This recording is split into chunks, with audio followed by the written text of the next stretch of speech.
1 Coríntios, capítulo 6, do versículo 9 ao 11, diz assim: Não sabeis que os injustos não hão de herdar o reino de Deus?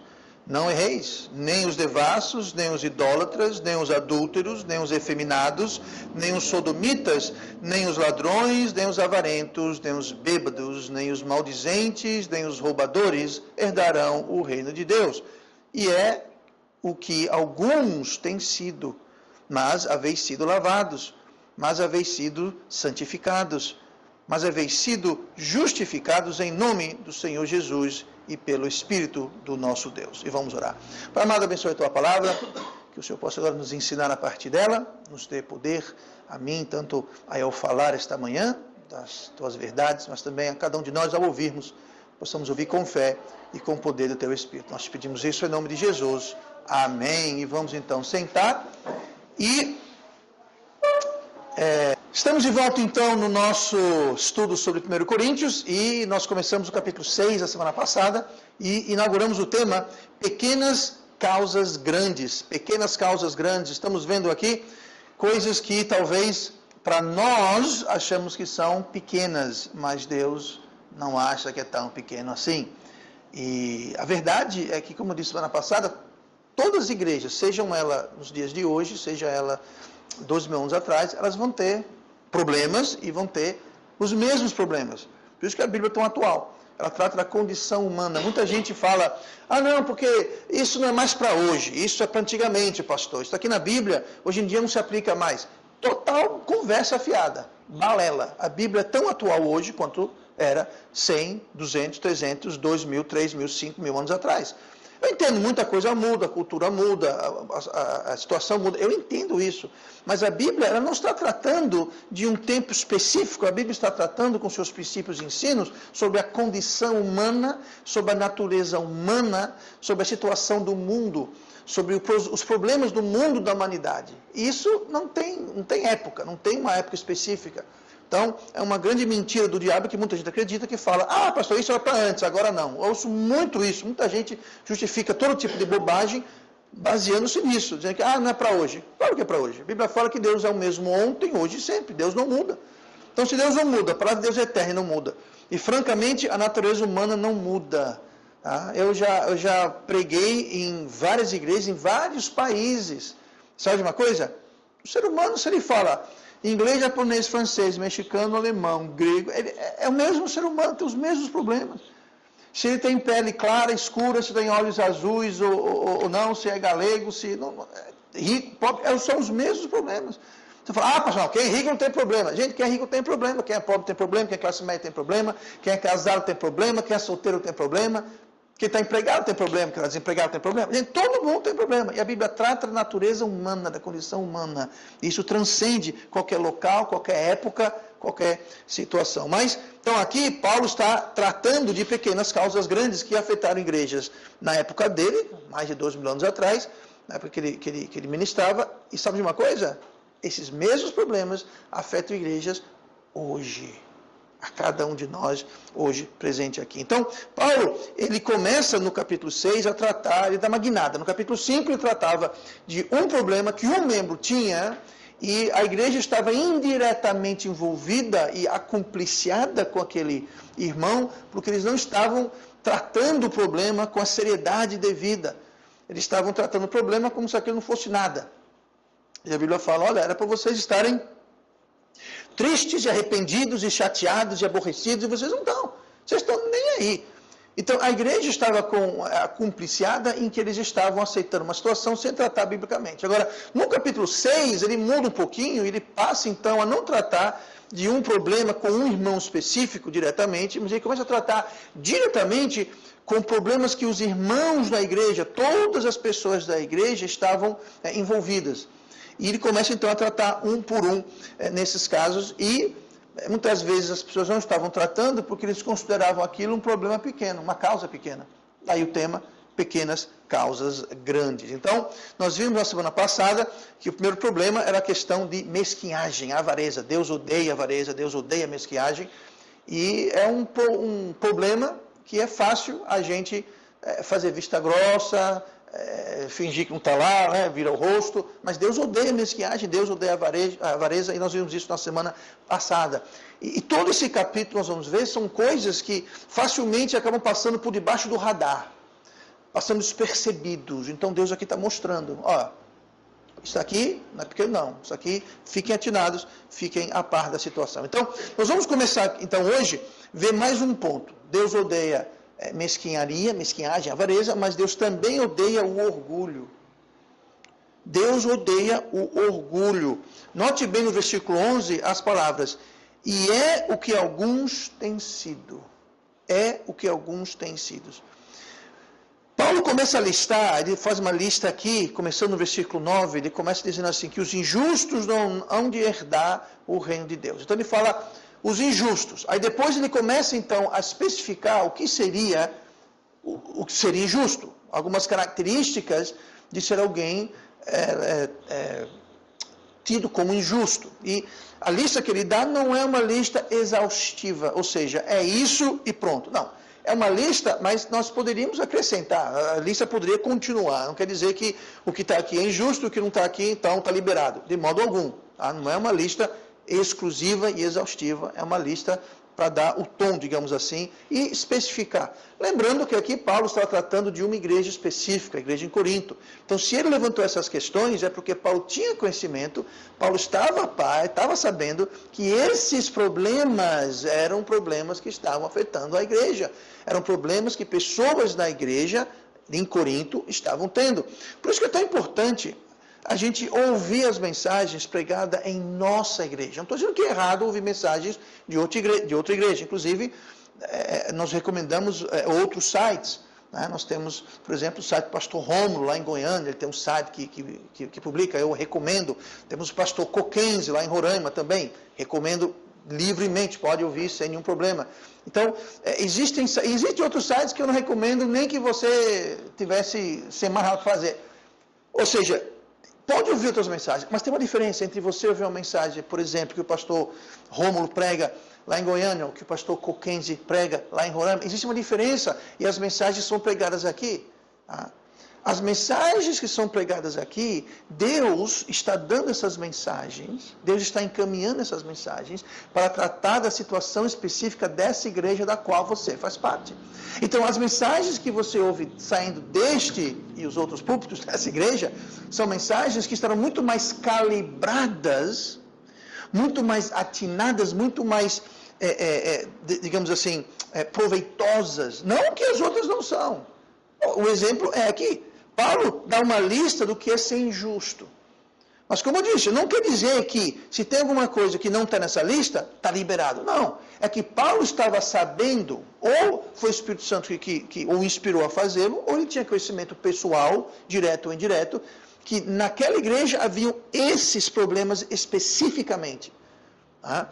Pode ser que na nossa igreja hajam esses mesmos problemas, ou uma combinação deles, acrescentando alguns, tirando outros. Mas Deus vai encaminhar a mensagem, e o conteúdo da mensagem, o texto e o tema, de acordo com a necessidade desta igreja, da qual você faz parte, da qual Ele o colocou aqui.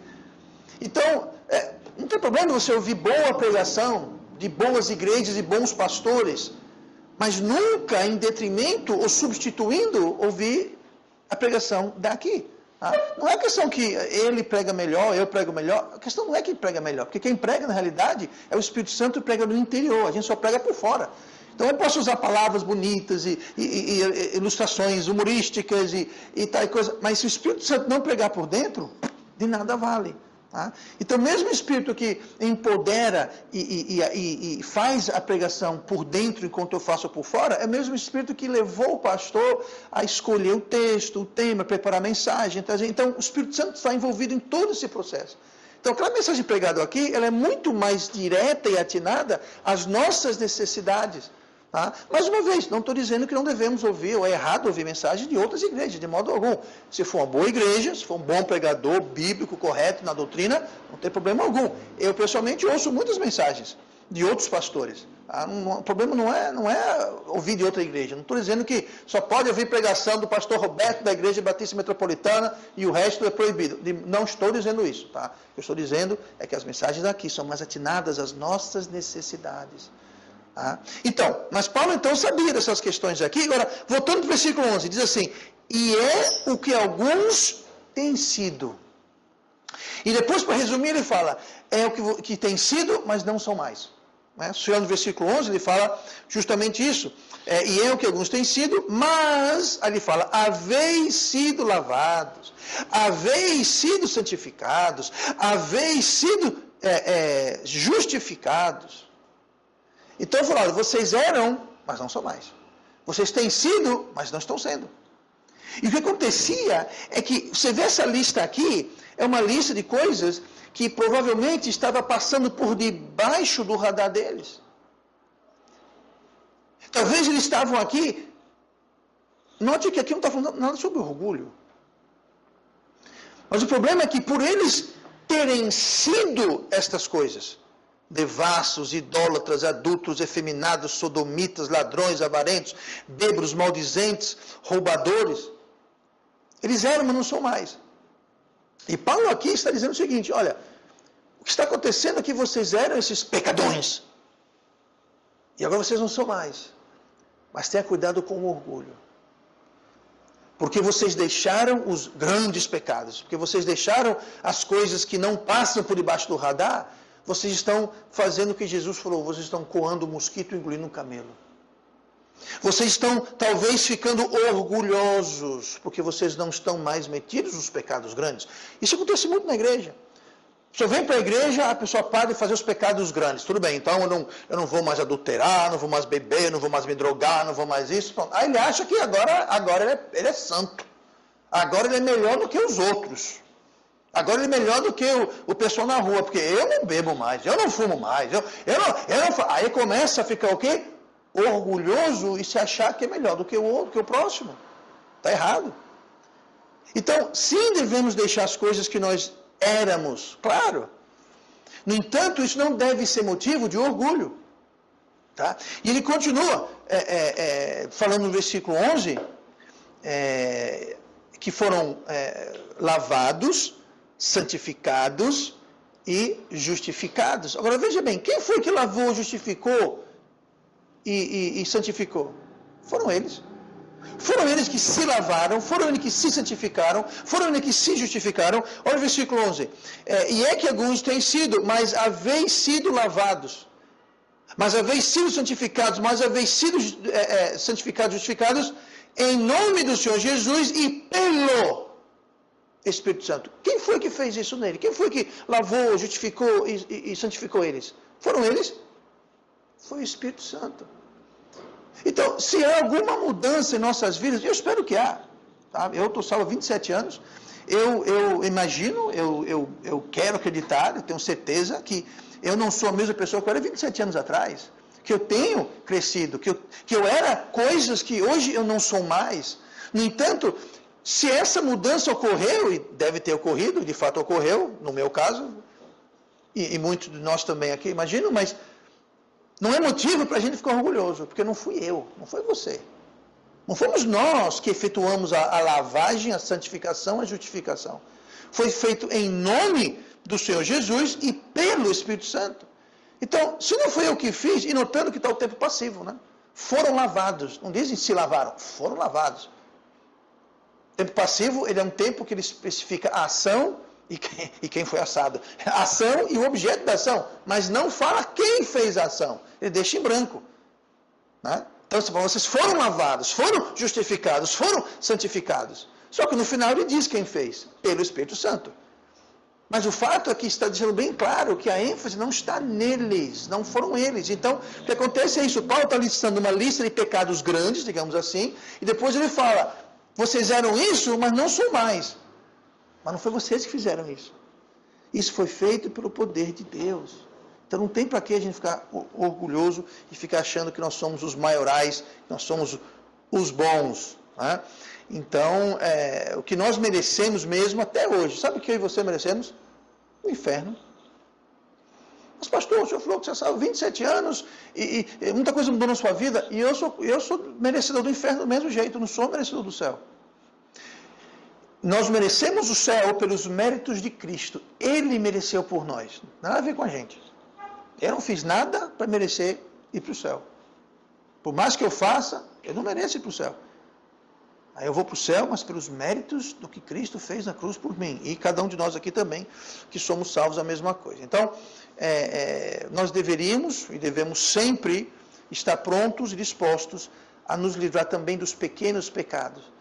Sempre prontos e dispostos a enxergar o fato que um pequeno pecado e um grande pecado, para Deus é a mesma coisa. É o que nós vimos semana passada, pequenas causas grandes. Sabe? A gente foca nesses pecadões que nós lemos aqui no versículo 9, 10, etc. A gente foca naquele pecadão do homem do capítulo anterior, que estava cometendo fornicação lá com a esposa do pai, aquela coisa toda. A gente fala, isso é terrível. A gente fala, olha, beber, roubar, e são pecados grandes. Mas os pecados pequenos também têm que ser tratados. E muitas vezes o nosso orgulho nos cega. O nosso orgulho, ele vai lá e diminui os pequenos pecados. E Deus vai lá e aumenta, amplia e fala, olha, está aqui, você acha que é pequeno? Pois é, para você é pequeno, para mim é grande. Se para mim é grande, para você também deve ser uma grande causa. Então, e lembrando disso, gente, o pequeno pecado, ele não só é errado em si, porque ele é pecado, mas lembramos que o pequeno pecado, ele sempre leva para maiores pecados. Tá? Aquela pessoa que rouba um alfinete, amanhã rouba uma caneta, depois amanhã vai roubar um livro, depois amanhã vai roubar uma carteira, daqui a pouco se deve estar roubando banco, está roubando... você não vai ver um ladrão de banco que a primeira vez que eu roubo alguma coisa na minha vida foi um banco. Não, ele começou lá atrás roubando um pirulito, um picolé, uma caneta, alguma coisa, ele começou lá atrás. Tá? E quem nunca roubou um lápis, então vai ser mais difícil ele roubar um banco. Tá? Então, entenda, não é o que é roubado, mas é o fato que foi roubado. Seja lá o que for. O objeto, o valor em questão não vem ao caso. Tá? Esses políticos aí que estão roubando trilhões de trilhões, você acha que foi a primeira vez que roubaram? Claro que não, é apenas uma evolução do pecado.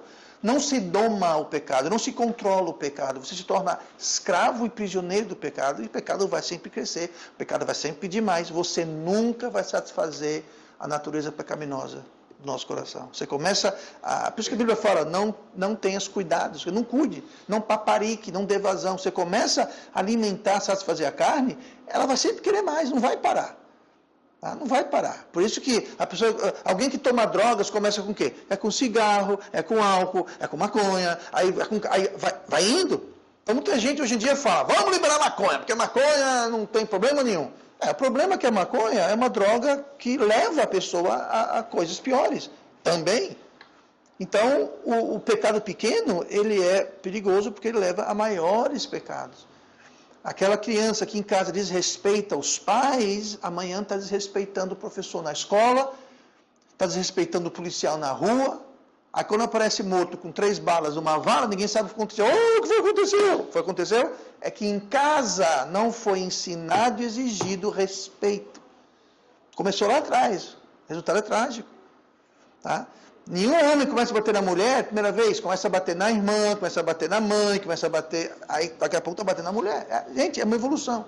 Então não se deve cometer pecado, porque por menor que seja, aquele troço vai crescer. E vai dominar, vai controlar e vai arruinar a vida de muita gente. Tá? Então, essa história de, pecado pequeno, deixa para lá, é besteira, não existe. Esse bicho não existe. Um pouco de fermento leveda toda a massa, temos que ter muito, muito cuidado. Muito bem, vamos voltar aqui para o texto, então, versículo 9. Não é bem o tema, mas é uma pergunta que se sobressai, uma pergunta que deve ser abordada. Né? Versículo 9, não sabeis que os injustos não hão de herdar o reino de Deus. Os injustos não hão de herdar o reino de Deus. Aí eu queria fazer a pergunta, o que seria herdar o reino de Deus? Porque se a gente lê essa lista aqui, a gente vê aqui que os injustos são caracterizados como devassos, idólatras, adúlteros, efeminados, sodomitas, ladrões, avarentos, bêbados, maldizentes, roubadores. Então, pastor, se alguém é uma dessas coisas, ele não pode ir para o céu? Ele não pode ser salvo? É o que está dizendo, não herdarão o reino de Deus? Então, o que seria herdar o reino de Deus? Porque dependendo do que significa herdar o reino de Deus, vai mudar completamente o sentido que está dizendo aqui. Existem pessoas que erroneamente, de forma equivocada, dizem que isso aqui quer dizer que pessoas que praticam esses pecados não vão para o céu, ou, uma loucura maior ainda, perdem a salvação. Então, a pessoa era salva, mas voltou, começou a praticar esses pecados, então a salvação dele foi perdida. Isso não existe, porque a salvação não se perde, a salvação não depende de nós. Então, eu não fui salvo porque eu deixei de pecar e nem vou perder a salvação se eu começar a pecar, porque não depende de mim. Como eu falei, nossa salvação é nos méritos de Cristo, que nunca pecou e morreu por nós. Tá? Então, não quer dizer isso, mas o que quer dizer então? Esse termo herdar o reino de Deus, existem outros versículos que usam esse mesmo termo, herdar o reino de Deus. Ele está falando sobre... Bom, herdar vem de que palavra? Herdar vem de herança. Herança. Herança é algo que nós temos direito. Não é isso? Para ter herança, tem que ter direito. Eu não posso, por exemplo, herdar, vamos supor que o irmão Lucas morre, tá? Eu não vou herdar as dívidas dele, louvado seja Deus. Tá? Por quê? Nada a ver com ele. Entendeu? Em termos de herança, legalmente, nada a ver. Então, a herança implica que haja um relacionamento de herdeiro. Tá? Então, aqui está falando é sobre o direito da herança. Tá? Então, vai herdar. Então, aqui não está falando sobre salvação, aqui está falando sobre galardão. Salvação, sabemos o que é. Salvação é quando a gente não recebe o que merece, ou seja, ir para o inferno, a gente merece ir para o inferno, mas Deus paga a nossa dívida, então nós podemos ir para o céu, porque a nossa dívida foi paga por Ele. Tá? Isso é salvação. Herança é diferente. Salvação é pela graça, salvação é por conta de Jesus. Agora, galardão não, galardão é por nossa conta. Não tem nada a ver com Jesus. Jesus me deu o direito de ter galardão, mas Jesus não está ganhando, juntando galardão para mim. Jesus falou, ajuntai para vós tesouro, ajuntai. Note que não é o tempo passivo, agora ele está dizendo, ajuntai. Quem? Você ajuntai. Então, ajuntai tesouros no céu. Aonde? A inflação, estou atualizando o termo, não, a inflação, ladrão, o verme, o ferrugem, então, ajuntai, você ajunte. Salvação não, salvação é por conta dele. O galardão, que é a nossa herança, é por nossa conta. Eu, como pai, o que eu posso fazer, eu posso deserdar minhas filhas. Eu vou no cartório, faço um documento e digo, ó, nada que eu tenha, todas as minhas dívidas, não vai nenhuma para ela. Eu vou deixar todas elas com o irmão Silvano. Ele vai herdar todas as minhas dívidas. Que maravilha, né, irmão? Está todo feliz a vida. Então, eu posso deserdar minhas filhas. Qualquer pai pode deserdar seu filho. Agora tem um problema. Eu posso deserdar, mas a minha filha sempre será minha filha. Se eu pegar um fio de cabelo meu, um fio de cabelo delas, fazer um teste de DNA, está comprovado. Ah, mas aqui está dizendo que ela foi deserdada. Não tem nada a ver. Deserdou é coisa de cartório, coisa de material, coisa de bens, de herança. Agora, a natureza, o fato, a realidade é que pai, filha, isso aqui não muda nunca. Tá? E tem mais. Na lei romana, que era a lei da época, do contexto do Novo Testamento, e até hoje que o Brasil adota a base, digamos assim, não as leis individuais, mas o princípio da lei brasileira e da boa parte do mundo é da lei romana. O que acontece é que eu posso deserdar um filho natural, eu não posso deserdar um filho adotivo. Se eu adotar o Zidane, não que eu jamais faria isso, mas se eu adotasse o Zidane, eu nunca poderia deserdá-lo. Não existe um recurso legal para eu deserdar um filho adotivo. Não tem como. Eu posso deserdar um filho natural, mas o filho adotivo... E nós somos filhos naturais de Deus? Não, nós somos filhos adotivos. Tá? Então, aqui não está falando sobre salvação, aqui está falando sobre galardão. E galardão, sim, depende de como a gente vive essa vida. E se a gente vive essa vida caracterizada, incluindo coisas como devassidão, idolatria, adultério, efeminação, sodomidade,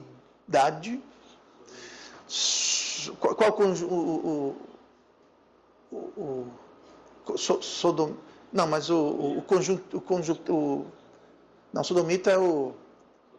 Sodomia, muito bem. Sodomia, aula de português, roubo, avareza, embriagamento, maldicência e tal e coisa. Se eu incorporar essas coisas na minha vida, o que vai acontecer é que eu vou perder o quê?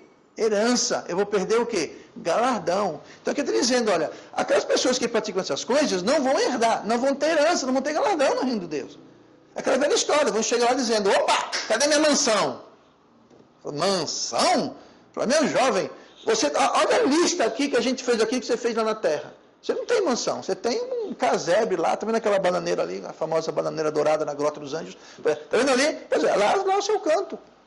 Mas me disseram que no céu ia ter mansões e no céu ia ter... Não, tem. Para aqueles que herdaram, tiveram herança, porque não praticaram essas coisas. Eles, olha a herança dele, ó. Aqui, ó. Tá vendo ali, ó? Aquela do irmão Silvano? Pois é. Não, naquela não, a do lado. Isso, aquela do pastor Roberto, então. Aquela ali, pronto. Aquela tem, pois é, tem 3 andares, né? Subsolo, piscina. Pois é. Não, aquela do irmão Júlio, não. A do pastor Roberto é aquela do lado ali que está descascando a tinta da parede. Estou brincando, gente. Mas entenda, então nem todo mundo no céu vai ter o mesmo galardão, nem todo mundo vai ter a mesma herança.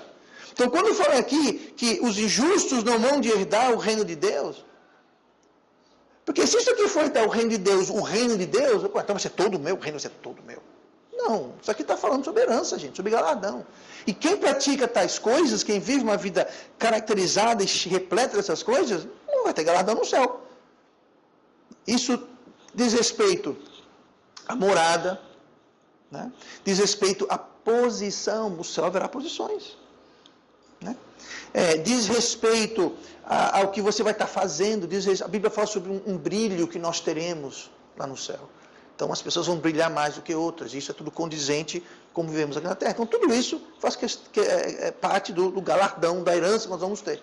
E quem pratica tais coisas não vai ter herança no céu, não vai ter herança muito, muito boa. Né? Então, por exemplo, ele fala sobre os injustos. O que é injusto? Bom, ele especifica depois com a lista. Aí, primeiro na lista, vamos rapidinho ver aqui a lista. Primeiro na lista, os devassos. O que seriam os devassos? Se você olhar o Testamento em grego, essa palavra devassos é uma palavra grega que é a palavra pornós. Aí você já tem uma ideia do que se trata. É uma devassidão de natureza sexual. É fornicação, é adultério, seria desvios sexuais de várias formas, ou seja, tudo aquilo a ver de natureza sexual e pecaminosa. Mais uma vez, sexo não é pecado. Tá? Agora, Deus tem um plano e Deus deixa claro que é dentro do casamento, não antes, não fora, dentro do casamento. Mas, então, qualquer coisa que não se encaixa no plano de Deus, então cai aí em devasso. Tá? Só para você ter uma ideia. Agora, interessante o seguinte, falando em justos, né? Aí ele faz uma lista. Qual a primeira coisa na lista? Devassos, que trata de quê? Fornicação, etc e tal. Toda lista que você vê na Bíblia, que lista pecados, que lista as obras da carne, mesma coisa em Gálatas capítulo 5. Toda vez que você tem uma lista que Deus está dando sobre pecados, adivinha qual o pecado número 1 que sempre abre a lista, que sempre começa? É esse.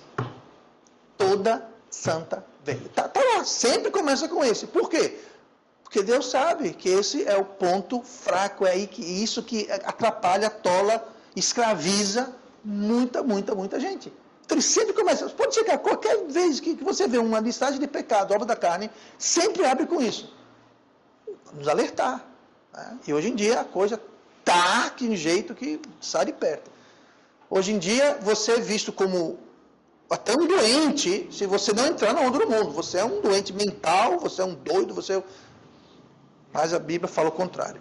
Aí continua, né? Devassos. Aí segundo, idólatras. Essa palavra idólatras, ela quer dizer idólatras. E quer dizer alguém que coloca algo antes de Deus. Mais uma vez, começa com o quê? Começa com pornós, ou seja, devasso nessa área, aí depois segue com idolatria. Por que número 2? Porque é a segunda coisa que mais atinge o homem. Se você ler no Velho Testamento, algo que causou grande dano e atraso, e sofrimento e dor na vida do povo de Deus foi o quê? Idolatria. Mas antes da idolatria era o quê? Era essa devassidão. Eles casavam com o que não deviam. Eles entravam em falsas religiões que usavam o sexo como uma forma de, entre aspas, louvar ou cultuar o Deus deles. Era sempre isso. Primeiro era pecados sexuais, depois idolatria. Aí tinham ídolos. Terrível. O povo de Deus chegou a colocar ídolo dentro do templo de Deus, imagine. Dentro do templo de Deus tinha ídolos, estátuas de deuses pagãos dentro do templo de Deus. Você vê a que ponto chegou a coisa. Tá? Então, é outro pecado, idolatria, quando nós colocamos outras coisas à frente de Deus. Como? Emprego, trabalho, família, esporte, lazer, tempo, eu. Sabe o que é um ateu? Um ateu acha que ele é Deus. O ateu fica todo bravo de oriçado porque não acredita em Deus. Tu já viu um ateu ficar todo oriçado porque não acredita em fadinha, em duendes? Muito interessante. Se for com um ateu sobre Deus, ele fica todo... Deus não existe. Aí você fala sobre duendes. Você fala sobre a fada, sobre o gênio na lâmpada. Ele nem esquenta a cabeça. Por quê? Porque ele sabe que não existe. Ele sabe que duendes, que fadas não existem. Ele sabe que não existe. Mas no fundo, ele diz não crer em Deus porque ele sabe que Deus existe, mas ele quer se colocar no lugar de Deus. Por isso que o ateu é tão militante e vocífero contra a sua negação de Deus. Mas tem tanta coisa que não existe. Alguém já viu Smurfs? Lembra que desenho que tem as crianças Smurfs, os bichinhos azul? Existe Smurf? Não. Já ouviu alguém falando, eu sou anti-Smurf? Claro que não. Por quê? Porque ele sabe que Smurf não existe, no fundo. Mas a questão não é essa. A questão é, voltando aqui, devassos, idólatras, aí tem adúlteros. Essa palavra adúlteros é interessante. É uma palavra que, se a gente traduzisse ela literalmente, ela quer dizer alguém que tem amantes. Alguém que tem amantes. Tá? Aí você pergunta, pastor, fornicação e adultério é a mesma coisa? São a mesma natureza, mas são diferentes. Adultério, para você cometer adultério, você tem que estar casado. Você não tem como cometer adultério se está casado. Tecnicamente. Tá? Já fornicação, não. Você pode estar casado e cometer fornicação. Assim como você pode cometer fornicação estando solteiro, obviamente. Mas você, solteiro, não pode cometer adultério tecnicamente. Mas isso já é outra questão. Mas aqui está falando sobre adultos. Mas, mais uma vez, o primeiro na lista é algo de natureza sexual. E o terceiro na lista, ou o quarto na lista, também. Ou seja, é top. Próximo. Efeminados. Efeminados quer dizer, literalmente quer dizer efeminado. Alguém que tem uma aparência feminina. Tá? Que se veste ou se porta, fala, age de forma feminina. Tá? Então, homem tem que ser homem. Tá? Tem que ser homem, tem que agir com voz grossa. Certo? Tem que ser mais educado, tem que arrotar, tem que ser... Não, estou brincando, não é nada disso não. Mas tem que ser... Outra coisa, não confunda ser macho com ser machista. São duas coisas totalmente diferentes. É como você ser feminina e feminista. São duas coisas totalmente diferentes. Eu quero a minha esposa feminina. Tá? Agora, feministas acham que é errado ser feminina. Então você vê aqueles feministas que parecem os homens, né? Raspa o cabelo, bota aquelas coisas todas, anda tudo... Quer dizer, para quem está defendendo as mulheres e está parecendo com um homem, fica meio estranha a coisa, né? Mas tudo bem. Então não confunda você ser macho, ser homem e ser machista. Tá? Machista é o quê? É você ser injusto com as mulheres, rebaixar a mulher, tratar mal a mulher, bater na mulher.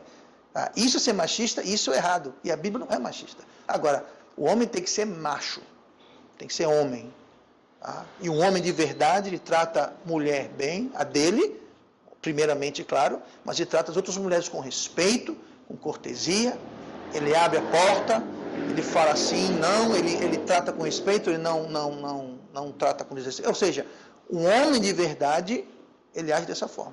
Tá? Então não confunda machismo com ser macho, ser homem, com hombridade, digamos assim. Vamos lá, sodomitas.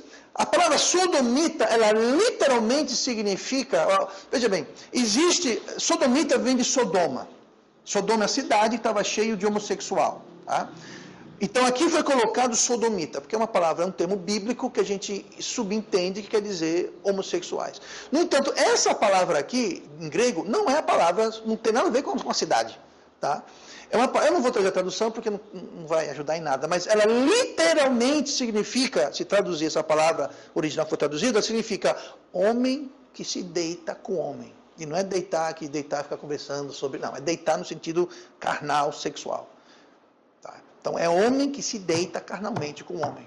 É o que essa palavra sodomita quer dizer. Ladrões aqui é a palavra kleptes. A gente tira em português o kleptomaníaco, aquela pessoa que tem a mania de roubar. Ou seja, que é roubo, é furto. A pessoa que vai lá e toma uma coisa. A pessoa que vai lá e assalta você, ou seja, na sua frente, ou aquela pessoa que entra, o furto, né, que entra na sua casa sem você saber e rouba. Tá? De todo modo, é a ver com roubo, com tomar algo que não lhe pertence. Eu estou especificando porque mais adiante, lá no último, fala roubadores. Né? Aqui fala ladrões, aí lá atrás fala roubadores. Ué, mas o ladrão não rouba e quem rouba no ladrão? Mas aqui há uma distinção, eu vou explicar daqui a pouquinho do que se trata. Tá? Aí fala os avarentos, né, que nós tratamos semana passada, mas essa palavra avarento literalmente significa sempre querer mais, a pessoa que sempre quer mais. Nunca é o bastante, nunca é o suficiente, sempre quer mais. E você pode aplicar isso a qualquer coisa.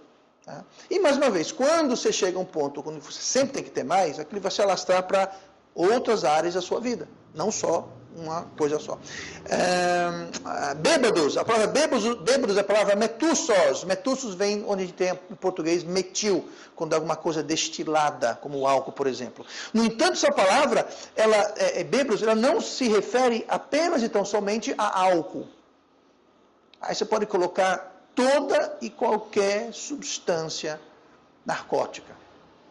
Nicotina, maconha, cocaína, crack, qualquer coisa. Álcool, tá? Obviamente. Tá? Então, qualquer coisa que for narcótico, que for viciante. Claro que nicotina não tem um poder narcótico tão quanto, por exemplo, crack ou heroína, mas do mesmo modo, vicia. Tá? Só falar sobre isso, muito tem sido dito hoje em dia sobre a liberalização da maconha. Tá? Pastor, o senhor é a favor da liberação da maconha? Claro que não. Como eu expliquei agora há pouco, é uma que leva. Mas dizem sobre os benefícios da maconha. Tem. Maconha tem benefício. O extrato da maconha tem benefício. Você pode extrair o óleo, você pode extrair a essência da maconha, e você pode aplicar aquilo de forma tópica, você pode ingerir aquilo, e não tem efeito narcótico nenhum. Não vicia, você não fica doidão. Você não precisa fumar maconha para ter os efeitos da maconha. Os efeitos benéficos da maconha. Vou dar outro exemplo, o vinho. O pastor diz que vinho é muito bom para a saúde, tomar uma taça de vinho. Mas você sabia que você tem os mesmos benefícios de tomar um copo de vinho, tomando um copo de suco de uva integral?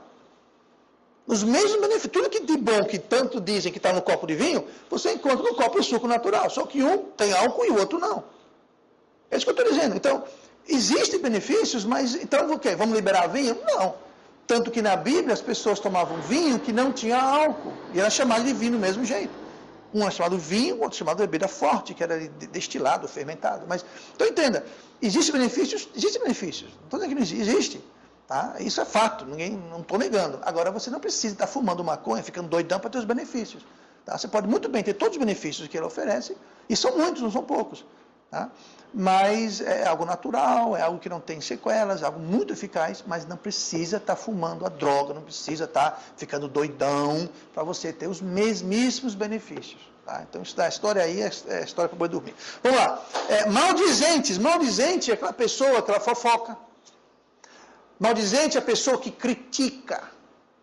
Está sempre criticando. Tá, irmão João, você acha, também do irmão Manuel, também do irmão Júnior, também do irmão Silvano, também do irmão Flávio. Esse povo fica criticando, falando mal, rebaixando. Tá? Não é só fofocar, mas é criticar, caluniar. É qualquer coisa que você faça com a boca que não seja para o bem. Maldizente. Tá? Então tem um ditado em inglês que fala assim, se você não tem coisa boa para falar, cala a boca. Não é bom isso daqui. Ó. Se você tem uma coisa boa para falar, então não fale nada, fique quieto. Tá? Mas quando começa a criticar, rebaixar, né? O Júnior, tá vendo? Ele pensa que o Júnior, estou rebaixando o Júnior, é maldizente. Então, também não herdarão. E por último tem os roubadores, né? que eu falei, é parecido com ladrões, mas não é. Roubadores aqui, ele literalmente, a tradução significa aquele que toma. No caso, indevidamente. Então, roubadores são ladrões? São. Só que o ladrão é aquele que furta. né? Aquele que vai lá na sua casa, no seu carro, ou vê você na rua, e me dê sua carteira, esse tipo de coisa, vai na sua casa e se carrega alguma coisa, pronto. Esses roubadores é diferente. É alguém que toma, mas no sentido que é alguém que extorque. Através de chantagem, através de cobrança indevida, através de corrupção. Tá? Esse pessoal que, a Operação Lava Jato e tantas outras aí, vamos seguir, vamos construir uma ponte aqui, ó, faz o seguinte, se você me dá 10% é para o meu bolso. Sabe o que é isso? É o que se encaixa aqui, é o que toma. Tá? É aquele que vai comprar merenda escolar, compra, 80% no bolso dele e 20% vai para as criancinhas. Pronto, esse é aquele que toma. Ele não está lá com uma faca, com uma arma, dizendo, passa a carteira. Ele não está atrás da garupa de uma moto, dizendo, assalto, passa o celular. Ele não está fazendo isso. É alguém que está, talvez, atrás de uma mesa, um gabinete, talvez está assinando contratos, fazendo licitações. Ele não está na rua com a arma em mão, tomando sua carteira, mas está roubando, está tomando. É justamente isso. Então não é só aquela pessoa que está, né, andando por aí, arrumando casa, carro, assaltando pessoa na rua, mas são pessoas que, acho que é conhecido como crime de colarinho branco, não é isso? São aqueles crimes de corrupção, de extorsão, né, que você pressiona, você age, você toma dinheiro de forma indevida dessa forma. Então, mas como eu disse antes, não é uma lista exclusiva, mas é uma lista que Deus usou através de Paulo para tratar o problema naquela igreja. Ou seja, naquela igreja haviam pessoas que outrora, antes, praticavam essas coisas. Então, eu diria que isso é mais ou menos um retrato. Né? É um retrato. Sim, era específico sobre a igreja em Corinto, mas eu acho que a gente pode aplicar essa lista, e mais uma vez, não vou dizer que é exclusiva e exaustiva, de modo algum. Mas isso mais ou menos vai refletir a natureza humana. E se você comparar outras igrejas que receberam cartas ou administrações semelhantes, que têm uma lista, você vai ver que essa ordem dos pecados, os pecados diferenciam, mas a ordem é sempre mais ou menos a mesma. E em todo caso começa com devassidão, fornicação, adultério, essas coisas. E logo depois de idolatria. Esses dois estão sempre lá em cima. Pessoas colocando outras coisas na frente de Deus e pessoas colocando, né, relacionamentos ilícitos, carnais também na frente. Isso topa todas. Tá? Então, a gente tem aqui uma boa ideia, né, um bom retrato. Mais uma vez, a Bíblia e Deus trata da condição e natureza humana. Não interessa se era em Corinto ou em Maceió, se era no ano 15 ou no ano 2015, ou no caso 2018, não interessa. Trata da natureza e da condição humana. Amém? E vamos orar.